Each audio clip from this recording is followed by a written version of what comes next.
The first thing to do is to prepare your frame. Take out the backing and mat if there is one.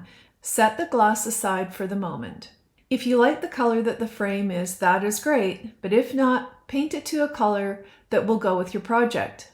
Then you will need to place an ample line of Gorilla Glue all the way around to hold the glass in place. Get a large piece of paper and trace it around your frame. Then measure how thick the frame comes in on all sides and mark that on your sketch.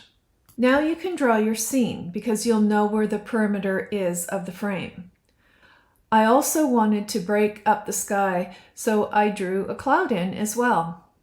You will need your epoxy to be about 1/3 of an inch deep. If you get any bubbles in it, pop them with a heat gun or a lit barbecue lighter held closely to the epoxy.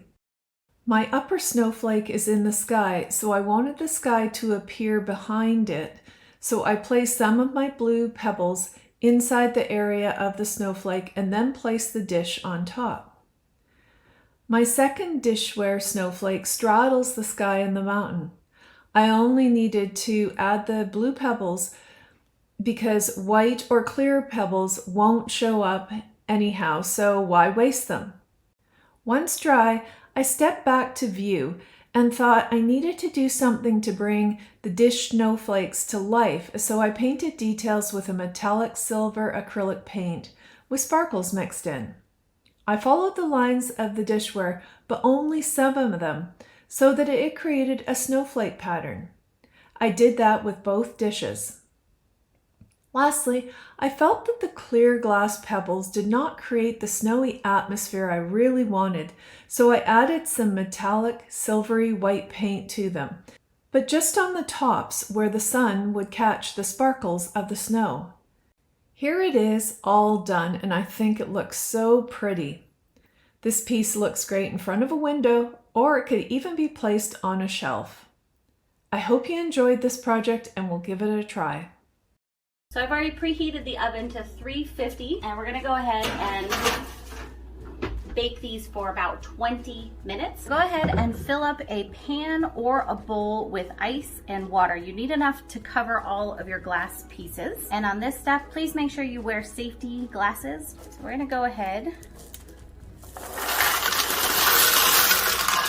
and dump these in here. And you can hear it. They pretty much immediately just fracture, and they're now ready to use. First, I'm gonna start by placing my glass pieces where I want them. I'm using Mixed Media Girl Artist Resin, and I actually want to pour this over my stones here. I think it will go well and add just a bit of extra sparkle in there. I'm gonna start off with white paste. Resin is self-leveling, so I'm gonna go ahead and set it down here, and then I'm gonna spread it out a bit with my finger. I'm gonna get in here with the white metallic, that's the one that's mixed with the diamond dust. Spread it around a little bit. And I'm gonna get in here with the pearl. So I'm gonna finish this outside part here with a little more of just that flat white. So I'm gonna take some of this gold, and I'm gonna use my stick, and I'm gonna make these thinner lines through some of these parts. The last thing we need to do is take a torch and get rid of the air bubbles.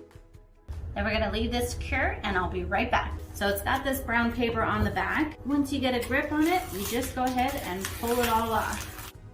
Okay, we've got the back all cleaned up. It looks beautiful. I still like the front more, but if you wanted to, you could use the other side. Now, what do you do with this at this point? Normally, it's a wall art piece. You hang it up. It's gorgeous, but you could also make it into like a serving tray or maybe a display stand of some sort for, you know, cupcakes, jewelry, nail polish, really anything. So if you want to do that, you could just glue some legs onto the bottom and stand it up. Another thing that you can do is you can glue onto the bottom, and I'll usually actually use resin because it's pretty sturdy, but you could put some sawtooth hangers on the bottom here to hang it with. Or you just hang it through a nail on your wall, or you just set it up and display it, which is what I usually do. And there are actually display stands that you can use. All right, so here it is displayed just on a little table, and I think it is beautiful.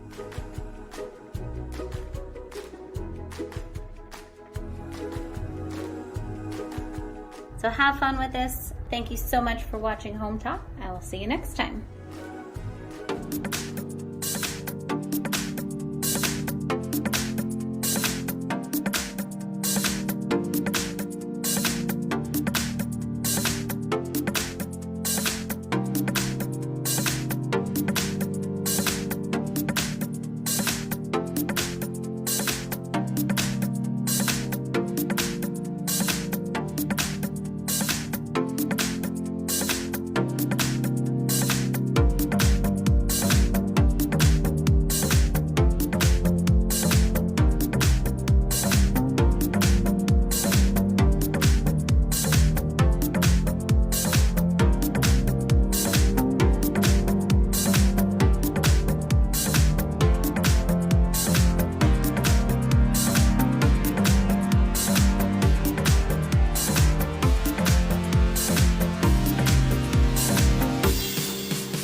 For this project, you're going to want to run over to your local dollar store and grab some glass gems. Next, find a piece of board, maybe a 1/4 inch thick. What we're going to do is mark the center with a little bit of extra around the edge for our mirror. Put a nail in and use a string to get that perfect circle. Just tie the string on one end, wrap it around your pencil, and just give you a good circle mark right there. Then we're going to cut it out. Go ahead and sand the edges. Next, we got to put the mirror on the board. I went ahead and used some all-purpose glue. I painted the board a little bit of a white wash on the back just so it gives a good color for the backing. Now this all-purpose glue is perfect. All you got to do is lay it down, take the mirror after you got a few marks to center it, and place it on the board. Don't push too hard, but give it some time to set up. Next, you're going to take those glass gems, there's always a flat side, using the same all-purpose glue and a popsicle stick, and you're just going to put a little bit of glue on the back. Just slide them into place. First thing I like to do is circle the mirror, and I'll show you how we do that on this.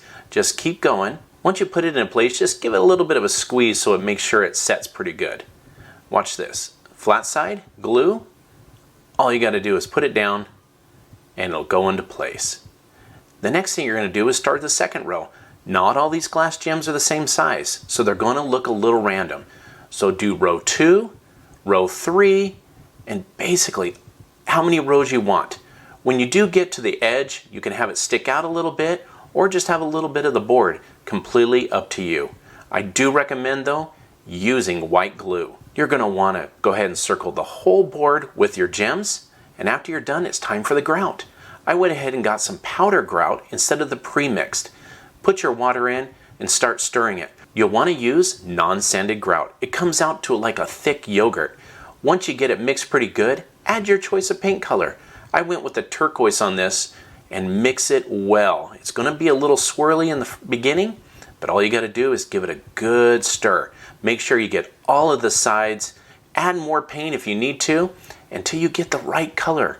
Once it's all mixed, it's time to add the grout. Is fill in all those grooves. I wore some gloves just because grout can dry your hands out. Keep pushing it on there and get in between every glass gem. Go ahead and smear it all over. I did put some tape down on the mirror just to make cleanup a lot easier. Once you got it down, grab your sponge, squeeze it out, not too damp, and you're just going to start wiping the top. As you can see, it comes right off. Go ahead and rinse out your sponge any chance you get. You want a clean sponge every time. Turn it over and look how it starts to clean right up. Keep going all the way around, and what I did was pull the tape up and give it a little buffing, and that's going to get that grout in between all of the grooves. Now we're going to add our hook or rope to the back and show you the final results. And there it is. It's a perfect addition to my daughter's bathroom. Just a fun look. I'm so glad you joined us, and I can't wait to see you again on Home Talk.